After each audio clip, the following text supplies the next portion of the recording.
Olá, meus punheteiros de sigilo. Vocês estão bonzinho? O Mago espera que sim. Tá chegando agora, já sabe, né? Curta, comenta, compartilha. Manda esse vídeo naquele grupo de ocultismo, porque esse vídeo de sexta-feira ele é mais focado para quem de fato é ocultista. Não é para aquele curioso, não é para aquele iniciante, não. Isso aqui é para quem foca, para quem quer estudar. Porque hoje é Biblioteca Mágica, vocês sabem, né? Sexta-feira a gente sempre traz um assunto mais, entre aspas, um pouco mais aprofundado, né? Sobre ocultismo. E hoje o Mago vem trazer um livro polêmico. Então já manda esse vídeo para aquele amigo que é fã da Eliphas Levi para ele me xingar aqui nos comentários. Quero que você comenta hashtag Levi aí, né? Comenta hashtag Levi ou hashtag Eliphas Levi aí pro Mago saber que você está presente, que você está gostando do conteúdo. Esses comentários ajudam muito o YouTube a entender que vocês estão gostando do que o Mago está produzindo. Então, por favor, comenta aí, curta, compartilha o vídeo, não te custa nada. O Mago faz esse conteúdo de graça para você, então, por favor, compartilha. E bom, sem muita enrolação, né? Hoje o assunto aqui é livros de magia. A Biblioteca Mágica do Mago. E bom, eu trouxe outro livro clássico, né? Estou começando pelos clássicos, nós já passamos pelo Liberaba, já passamos pelo... Qual outro que a gente já fez aqui? Mágica Visual, já passamos por alguns livros bacanas de se estudar, de se praticar. E hoje o Mago vem trazer a recomendação, ou não, do Dogma e Ritual de Alta Magia. Um livro escrito por Eliphas Levi, um ocultista famosíssimo aí, né? Bom, vamos lá. Dogma e Ritual de Alta Magia, se não é o mais, é um dos mais famosos livros de magia da atualidade. Eu creio que ele é o, sei lá, o mais famoso. Todo mundo que você conhece ou já passou por isso. Eu acho que ele só perde para livros bestas, sabe? Tipo São Cipriano, livro de capa preta, essas coisas. Mas fora esses livros, quando entra em assunto de ocultismo mesmo, com certeza você já deve ter falado do famoso Dogma e Ritual de Alta Magia. E o primeiro erro sobre este livro é recomendá-lo para um iniciante. Vão me cancelar nesse vídeo. Todo lugar que você vai falando que você quer começar na magia, você tem que ler isso aqui. Gente, não faz isso com você mesmo. Você vai querer fugir do ocultismo se você começar lendo isso daqui. Isso aqui é uma bomba. E não é que é um livro ruim, tá? Muito pelo contrário, é um livro denso. E é justamente por ser um livro denso que eu nunca indicaria ele para um iniciante. Mas vamos lá. Bom, falando sobre o livro em questão. Esse é o Dogma e Ritual de Alta Magia. O autor dele é Eliphas Levi. Vamos ler um pouquinho sobre o autor. Eliphas Levi Zahed, 1810 a 1875. Viveu pouco, né? 810, 20, 30, 40, 50, 60, 70, morreu com 60 e poucos anos. Nascido Alphonse Louis Constant, foi um sábio, poeta e autor de mais de 20 livros sobre magia, cabala, estudos alquímicos e ocultistas. Considerado o maior ocultista do século XIX, seguiu carreira eclesiástica na Igreja Católica. Olha, ele foi um monge até os 26 anos, quando abandonou e passou a se dedicar aos estudos do ocultismo. Escreveu durante 3 décadas seguintes sobre cabala e magia, que se tornaram clássicos das ciências ocultistas. Entre 1855 e 1856, já conhecido nos círculos ocultistas como Eliphas Levi Zahed, entre parênteses, tradução do seu nome para o hebraico, publicou uma grande obra, Dogma e Ritual de Alta Magia, em 2 volumes, Dogma da Alta Magia e Ritual da Alta Magia, reunidos apenas em 1896 por White, que traduziu a obra para o inglês, com o nome de Transcendental Magic. Levi dedicou sua obra literária a promover a verdade, pois amava a humanidade e sempre acalentou a esperança de um mundo melhor para as gerações futuras. Numa de suas obras póstumas ele escreveu: "A ignorância é a razão de todos os erros, de todos os crimes e de todos os males que atormentam a humanidade." Do autor, a editora Pensamento também publicou vários outros livros que essa editora, Pensamento, que é a versão que eu tenho impressa aqui, publicou. Ele tem vários livros, né? Então, como nós vimos aqui, Eliphas Levi ele foi um grande escritor. Eu não diria que ele foi um grande magista, porque pouco ou nada se sabe das práticas dele. Ele foi um grande teórico, como nós temos muito hoje em dia, né? Então Levi ele foi um grande teórico da magia. Ele escreveu conteúdos densos, né? Tomos de livros imensos sobre magia. Tem o História da Magia, Chave dos Mistérios, Dogma e Ritual de Alta Magia. Levi é um grande teórico para quem gosta de ler conteúdo denso sobre magia. Mas o que você quer dizer com conteúdo denso? Tá falando de energia? Não. Não tô falando nem de mão esquerda, nada disso. Tô falando denso no sentido literário, de conteúdo que exige uma certa experiência com leitura, porque o linguajar é um pouco mais robuscado, afinal do século XIX, né? É bem no auge ali, século XVIII, XIX, é bem no auge da era vitoriana, né? Então nós temos uma linguagem muito robuscada, nós temos como todos os magos cerimoniais da Idade Média para frente, um pensamento bem cristão, né? Então, assim, você tem que pegar esse livro em mãos sabendo que Dogma e Ritual de Alta Magia não é um livro fácil de se ler, tá? Mago, mas então você tá falando mal do livro? Onde você quer chegar? Eu quero chegar no ponto que esse livro não é para quem tá começando. Para mim, o maior engano que fazem é dar esse livro para você ler quando você tá começando sua jornada mágica. Porque ele é um livro denso, ele é um livro com muito conteúdo, ele vai falar de cabala, ele vai... Os próprios capítulos do livro é dividido pelo alfabeto hebraico. Aleph, Beit, Gimel e por aí vai. Se você não entende nada disso, você já não vai entender o contexto daquele capítulo.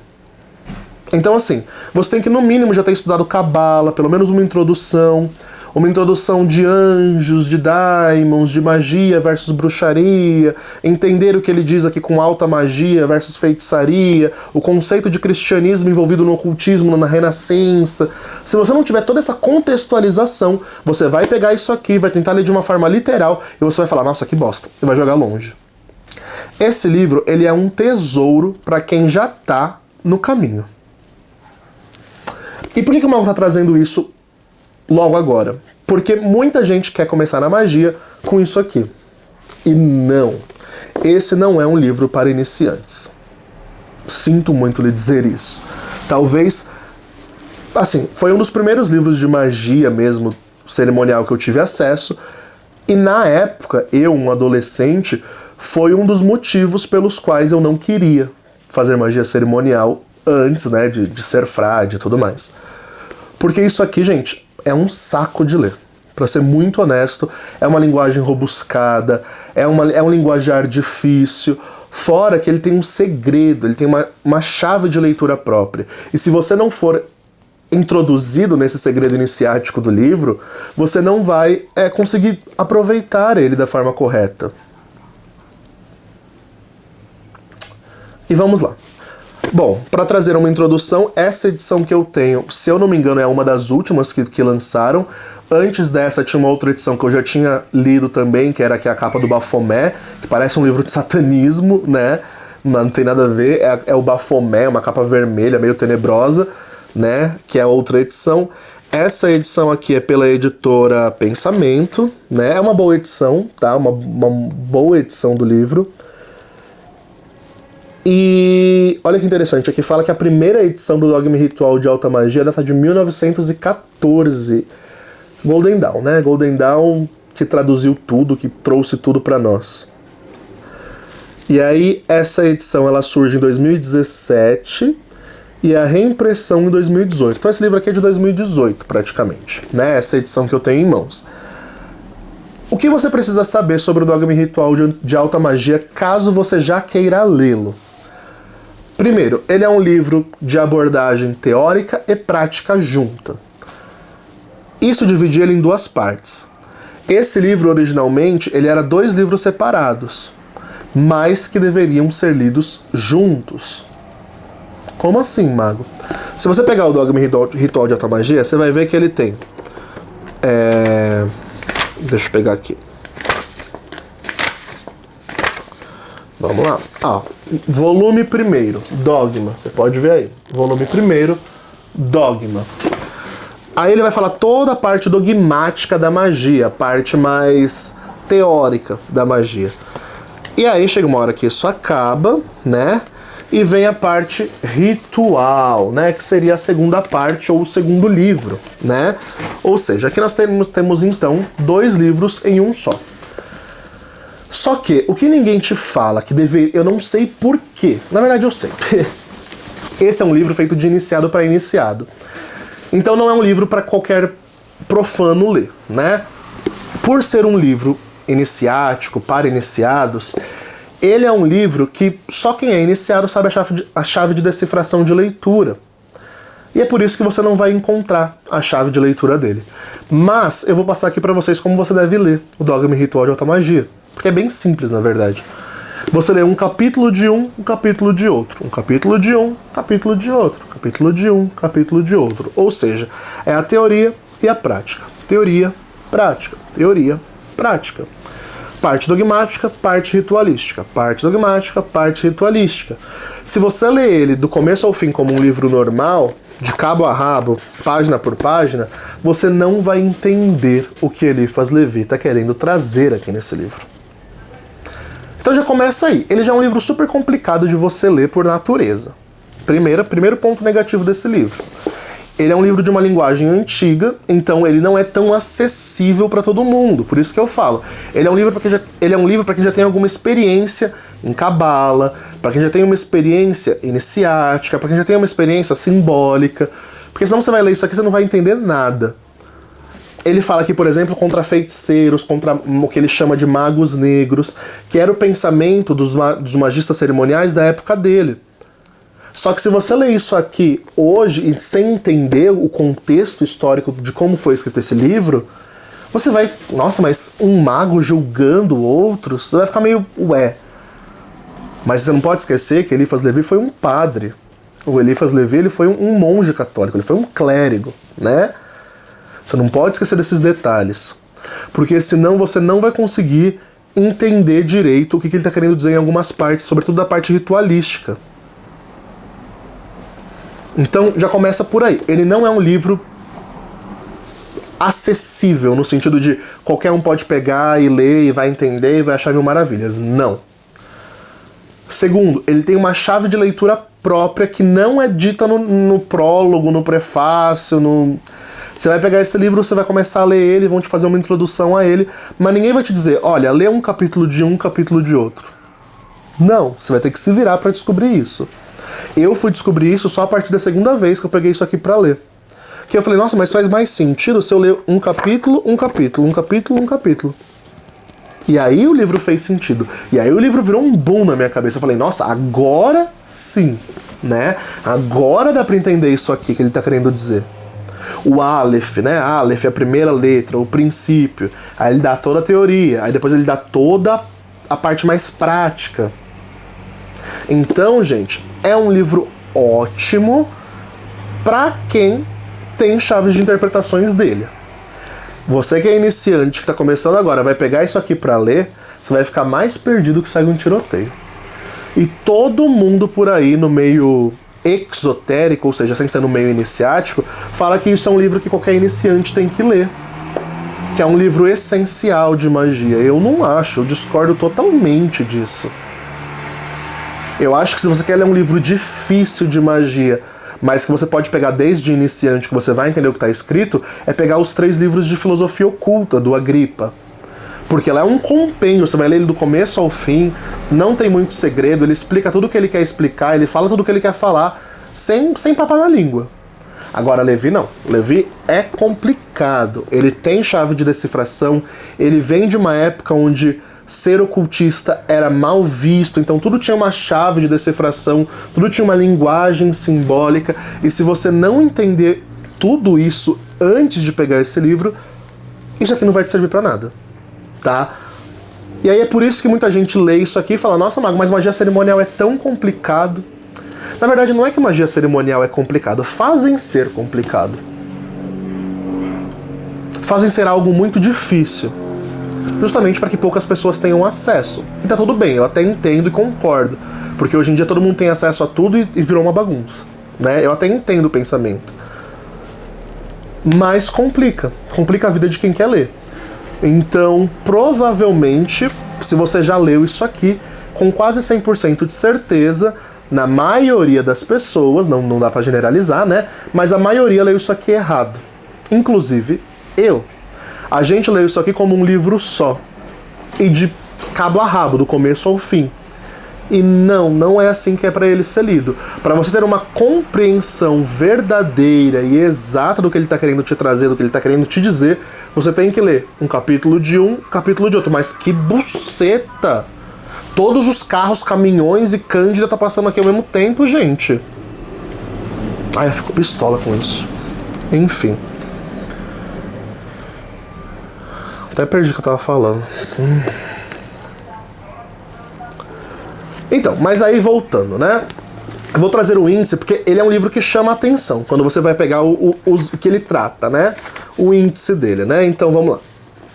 A parte dogmática. Discurso preliminar das tendências religiosas, filosóficas e morais. Aí vai, capítulo 1. O recipiendário, unidade do dogma. Qualidades exigidas do adepto. Aí vai falar das virtudes do mago. As colunas do templo, bases da doutrina, os dois princípios, o agente e o paciente, Tohu e Bohu, Boaz e Jacan, e por aí vai. Capítulo 3, o selo de Salomão, teologia universal do ternário, o macrocosmo. Aí capítulo 4, o tetragrama, virtude mágica do quaternário. Capítulo 5, o pentagrama. Capítulo 6, o equilíbrio mágico. São temas que, nossa... Olha o nome do capítulo 7, a espada flamejante. Meu Deus do céu, vai achar que vai ser um Power Ranger já, né? Capítulo 8, a realização. Produção analógica das forças, encarnação de ideias e tal. E aí ele vai falar de cabala, vai falar de tudo. Iniciação, grande obra, necromancia, transmutações, magia negra... fala de tudo, né? E nossa, que chamativo. Mas, gente, não é tão simples, né? Não é nada simples, na real.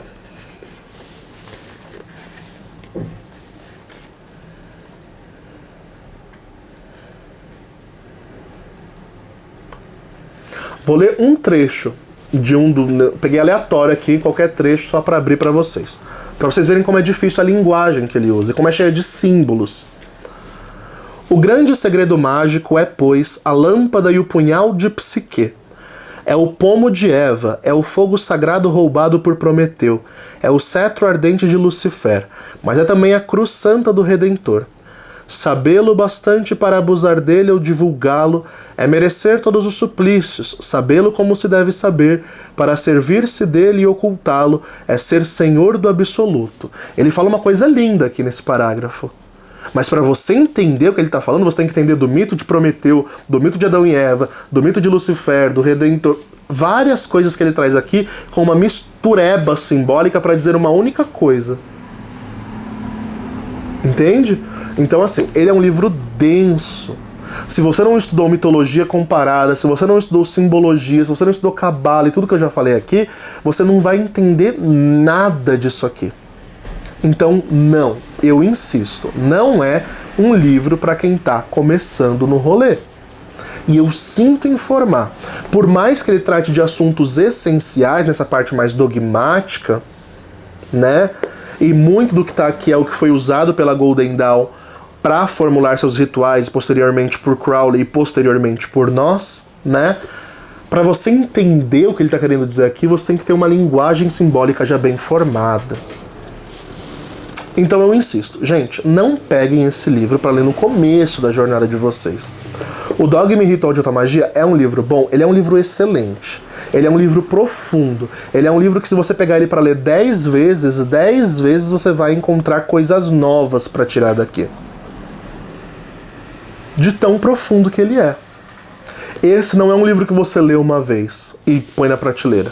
Ele é um livro que você vai ler de tempos em tempos, reler de tempos em tempos, e toda vez, se você for um mago mais contemplativo, você vai tirar coisas boas daqui, coisas novas daqui, coisas importantes e tão atuais para o nosso ocultismo moderno daqui. Então eu não falo mal de Levi, né? Pelo contrário, eu acho lindas as obras dele, eu acho que Levi é fantástico, mas para quem é iniciado, ou seja, para quem já tá no rolê há um tempo aí. Tô chegando agora, vou pegar isso aqui para ler porque me indicaram, sai que é cilada. Antes de você pegar isso aqui, leia, sei lá, um Cabala Mística da John Fortune, a Cabala Hermética do Deldeb vai te dar um arcabouço simbólico bastante interessante, né? Ou algum livro mais introdutório em Cabala, em magia cerimonial. Aquele outro livro que eu indiquei pra você, parece que tô falando com uma pessoa só, né? Aquele outro livro que eu indiquei pra vocês no vídeo anterior, o Manual Mágico de Cabala Prática, leia ele antes de ler isso aqui. Assim, tem uma série de livros mais introdutórios e leves que vão te ajudar a compreender isso aqui mais pra frente, tá? Por que eu tô trazendo esse livro então, se ele não é um livro pra iniciantes? Porque, primeiro, a Biblioteca Mágica a gente vai falar de livro pra iniciante, pra quem já tá avançado no caminho ou não. E eu acho importante trazer o Dogma e Ritual com uma visão mais crítica, porque ele é um livro onde todo mundo só vê flores. E nossa, eu não sei se eu que sou errado, mas quando eu peguei isso aqui pela primeira vez pra ler, eu joguei ele de canto, eu falei, não dá, eu não consigo. Eu não entendo direito o que ele tá querendo dizer em tudo. E se eu vou pegar um livro pra ler que eu não entendo, é melhor eu não ler, é melhor eu deixá-lo pra depois. E aí eu li ele uma vez, não entendi nada, deixei de canto. Passou um tempo depois, eu tive toda a experiência que eu tive no mosteiro, estudei cabala, estudei demonologia, estudei tudo. Aí eu peguei isso aqui pra ler de novo e li com chave de decifração correta. Meu Deus, esse livro se tornou quase um livro de cabeceira por um tempo pra mim. Eu lia, eu relia, eu meditava, eu pensava, eu refletia, tudo com isso aqui. Por quê? Porque ele é muito profundo, né? Então, mago, afinal de contas, quantas estrelas você dá pro Dogma e Ritual de Alta Magia? É complicado, porque eu daria 5 estrelas, porque primeiro é um clássico, é um livro com 100% de assertividade, se você colocar o que tá aqui em prática, você vai ser um bom magista. Mas, pela forma como ele é propagado, eu não consigo dar 5 estrelas pra ele, não pelo conteúdo, mas pela falta de acessibilidade dele. Então eu daria 3 estrelas. Menos que isso não tem como, gente, porque é um livro muito bom. Mas, apesar de ser um livro muito bom, é um livro muito denso de se ler. Denso em simbolismo, denso em questões teóricas, práticas, em linguajar literário. Então, para concluir a resenha sobre o Dogma e Ritual de Alta Magia, essa é a minha opinião, lembrando, é sempre importante lembrar que a avaliação aqui de 3 estrelas que eu estou dando reflete apenas a minha opinião sobre o livro, né? Você pode discordar aí na sua casa, tá tudo bem. Mas ele é 5 estrelas para quem já entende o contexto das coisas que ele relata aqui. Mas eu dou 3 estrelas porque ele não é um livro de fácil acesso. Ele é um livro que, para você entender, você tem que estar um pouquinho mais de tempo no rolê, senão você vai ler isso aqui e nada, e mesma coisa que nada, né? Então, não, eu não concordo que esse seja um livro para iniciante, eu não concordo que você deva começar pelo ocultismo lendo isso aqui, e nem acho certo você pegar isso aqui e tentar perder tempo com ele de começo, tá? Eu acho que vai ser uma grande leitura desperdiçada se você pegar isso aqui antes de livros mais essenciais, como Cabala Mística, como Cabala Hermética, como Manual Mágico de Cabala Prática e vários outros livros que dá pra vir antes disso aqui. Liberaba, do Crowley, né? E por aí vai. Esse livro você tem que ter uma simbologia já aprofundada, como eu disse. Então, por isso, Wellington, eu dou 3 estrelas. Tem gente que vai discordar, tem gente que vai concordar, mas enfim, essa é a minha visão. Eu acho que é um engano você cair nessa falácia de que isso aqui é um livro para quem tá começando no rolê mágico. Um livro introdutório, porque por mais que ele tende a introduzir o magista nos segredos aprofundados do dogma e do ritual da alta magia, ele não é introdutório. Ele não é para aquele que está começando agora no rolê, vai pegar para ler e vai entender. Ele é feito para um iniciado introduzir em coisas. Quem é o iniciado? É aquele que já está no caminho. É aquele que já está num treinamento mágico, é aquele que já está lendo sobre mitologia comparada, sobre vários outros aspectos dentro da magia, e por aí vai.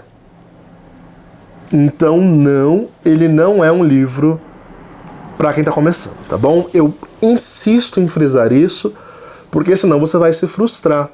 E quando você vai nesses fóruns de internet, de Facebook, de chats e tudo mais, muita gente vai indicar isso aqui como uma leitura essencial para quem está começando, e não, eu sempre discordo com muita veemência, né? Dogma e Ritual de Automagia é um livro excelente, isso não vamos entrar em discussão, mas ele é excelente para quem? É aqui que a gente vê o ponto. Ele não vai ser um livro excelente para quem está começando na magia agora. Ele não vai ser um livro excelente para quem não entende nada de magia e pega isso aqui em mãos. Ele não vai ser um livro excelente para essa pessoa. Ele vai ser um livro excelente para aquela pessoa que já é iniciada no rolê, que já está caminhando, que já está praticando, que já está desenvolvendo. Aí esse é um livro indicado. Aí sim eu daria 5 estrelas. Né? Se tem um iniciado que está assistindo aqui, tá, Mago, já estou no caminho, já li tudo isso aí que você falou antes, já entendo de cabala, já entendo de hebraico, já entendo de tudo isso. Que nota você daria para esse livro para uma pessoa como eu? 5 estrelas. Leia que você vai entender tudo. Mas leia com a chave de decifração certa, né? Um capítulo de cada, um capítulo do dogma e um capítulo do ritual. Porque senão você vai se perder, tá bom?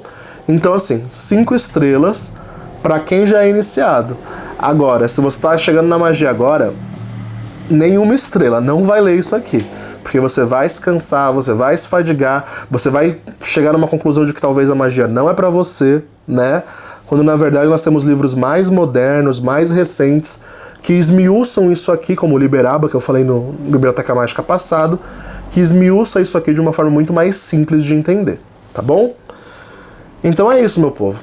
Bom, sobre os recadinhos, né? Esse vídeo vai no ar numa sexta-feira. Se você estiver vendo esse vídeo ainda é antes das eleições, por favor, vote consciente. Se esse mago pode te pedir alguma coisa, vote consciente. Não vote em genocida, não vote em quem quer destruir os valores, né? Mágicos, místicos, para quem quer ir contra o progresso da humanidade, né? Eu nunca vou entender gay, negros, bruxos, magos que votam naquele que diz não gostar da gente. Se você não gosta de mim, por que eu vou votar em você? Se a minha existência é inferior na sua visão, por que eu vou dar meu voto para um cara desse? Então assim, política vai muito além de economia, meu povo. Por isso, votem em quem não fala esse monte de asneira. Votem em quem se preocupa com a vida, né? Talvez você não goste do candidato L, né? Eu também não sou muito fã, não. Mas entre ele e o outro, não dá pra anular o voto. Não dá pra anular o voto. Então vote consciente, vote em quem consegue abominar o biruliro. Vamos tirar esse monstro do poder. Acredite no mago. Se esse homem ganhar, fujam para as colinas. Fujam para as colinas porque o Brasil aí sim vai virar uma Venezuela. Vocês vão ver o que vai acontecer com esse país. Mas é isso, né? Então, votem consciente. E é isso. Caso você esteja precisando de uma leitura oracular, né, uma consulta no tarô, no scrying, no método que for, chama que a gente faz acontecer. Fim de ano é uma data muito boa para fazer leituras mais amplas, né, para o ano que vem e tal. O mago vai abrir uma leitura específica para isso, para ver um pouco de cada mês do próximo ano, o que esperar e tal. E é isso. Bom, caso você também queira fazer um curso, o mago tá aí com o curso de tarô e o curso de scrying, e também ainda há vagas para mentoria, para iniciação na magia / bruxaria e catina, tá bom? quero conhecer Hecate, quero me aprofundar nos mistérios da deusa Hecate, então a chance é agora. Eu não sei se haverá uma próxima turma, e ainda que haja, vai ser só no final do ano que vem, tá? Porque eu não vou dar conta de abrir outra mentoria em fevereiro para alta magia e outra mentoria no primeiro semestre para bruxaria. Então eu vou abrir a turma de bruxaria hecatina geralmente no fim do ano, caso vá bem e caso eu vá abrir outra turma. Então aproveita agora. Quando eu gravei esses vídeos, tinham 5 vagas ainda restantes. Eu não sei se essas vagas vão estar disponíveis. De qualquer modo, me chama para conferir, caso você tenha interesse real, tá bom? O próximo coletivo de novembro, já adiantando com spoiler, porque o Mago já decidiu o tema, vai ser com os Anjos Enoquianos de Júpiter. Nós vamos pedir expansão, né? Expansão financeira, expansão, sei lá, do que você quiser expandir aí, amorosa, comunicação, expandir o que você quiser expandir, dá pra expandir. É um ritual de expandir aquilo que eu já tenho. Se você não tem, não peça porque vai dar ruim, tá? Então ele não é um ritual pra criar vias, né? Ele não é um ritual de abertura de caminho, não é isso. Ele é um ritual de expandir o que já tem, tá bom? Então é isso, meu povo, demais. Fiquem bem. Por favor, abomina o biruliro, vamos ganhar. E falou!